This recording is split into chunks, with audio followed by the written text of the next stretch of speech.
ఒక్క మాటైనా నన్ను అడిగారా? ఇలా ఎవరి పాటికి వాళ్ళు నిర్ణయాలు తీసుకున్నాక ఇక నేను మాత్రం చేయగలిగిందేముంది? మీరు ఇంటి వారసుడండి. అది నువ్వు గుర్తు చేస్తే కానీ నాకు తెలియట్లేదు. ఇంట్లో అందరూ కలిసి నన్ను ప్రేక్షకుని చేసేశారు. అలా అని బంధాలు విడిపోతుంటే చూస్తూ ఊరుకుంటారా? ఒక్కసారి విడిపోతే తిరిగి కలవడం ఎంత కష్టమో మీకు బాగా తెలుసు. చూడు కళావతి, నువ్వు చెప్పేది అర్థం చేసుకోలేనంత చిన్నపిల్లాన్ని కాదు, కానీ ఇక్కడ పరిస్థితులన్నీ నా చేతి. సబ్బాష్ ధాన్యలక్ష్మి, మొత్తానికి నువ్వేంటో నిరూపించుకున్నావు. అనుకున్నది అనుకున్నట్టు సాధించావు. ఇన్ని రోజులకి నీ కొడుక్కి న్యాయం చేస్తున్నావు. ఇండైరెక్ట్ గా నా కొడుక్కి కూడా అన్యాయం జరగకుండా కాపాడావు. లేకపోతే నేను అడిగితే 2 కోట్లు ఇవ్వనంటాడా? అలా అనడం వల్లే మనకి మంచి జరిగిందిలే ధాన్యలక్ష్మి. లేకపోతే నీకు వాళ్ళని ఆస్తి అడగాలన్న ఆలోచన వచ్చేదే కాదు కదా. అవును రుద్రాణి, నువ్వు చెప్పింది కూడా నిజమే. ఈ విషయంలో నేనే నీకు థ్యాంక్స్ చెప్పాలి. థ్యాంక్స్ సరిపోదే, కాళ్ళు కడిగి ఆ నీళ్లు నెత్తిన చల్లుకో. రోజు రోజుకి దీని మాయలో పడి మనిషిలా చచ్చిపోతున్నావు, మృగంలా మారిపోతున్నావు.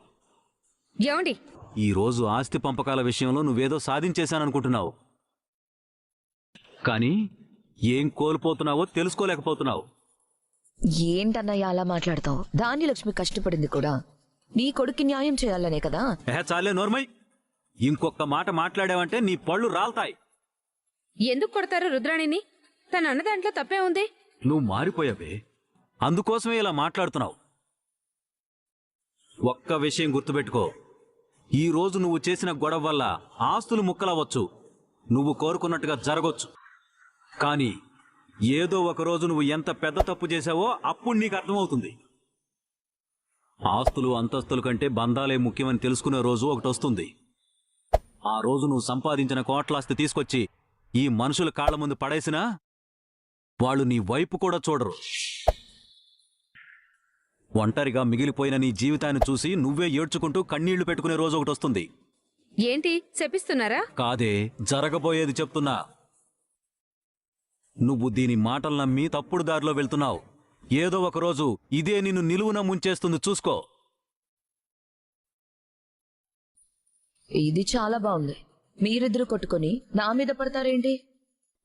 అయినా నీకేం అన్యాయం చేశాను? ఆయన మాటలు ఎందుకు పట్టించుకుంటావు? కుటుంబం, మనుషులు, మానవత్వం అంటూ ఇన్ని రోజులు ఒక భ్రమలో బతికాడు. ఈ రోజు మనం ఎంత గొప్ప పని చేశామో త్వరలోనే ఆయన అర్థం చేసుకుంటాడు. ఎక్కడికి వెళ్తున్నావు? ఇంకాసేపట్లో లాయర్ వస్తున్నారు. వచ్చేం చేస్తాడు? బంధాలు, బంధుత్వాలు అన్ని ముక్కలు చేసుకున్నాక ఎవరికి వాళ్లే బ్రతకడానికి అన్ని ఏర్పాట్లు చేసి పోతాడు.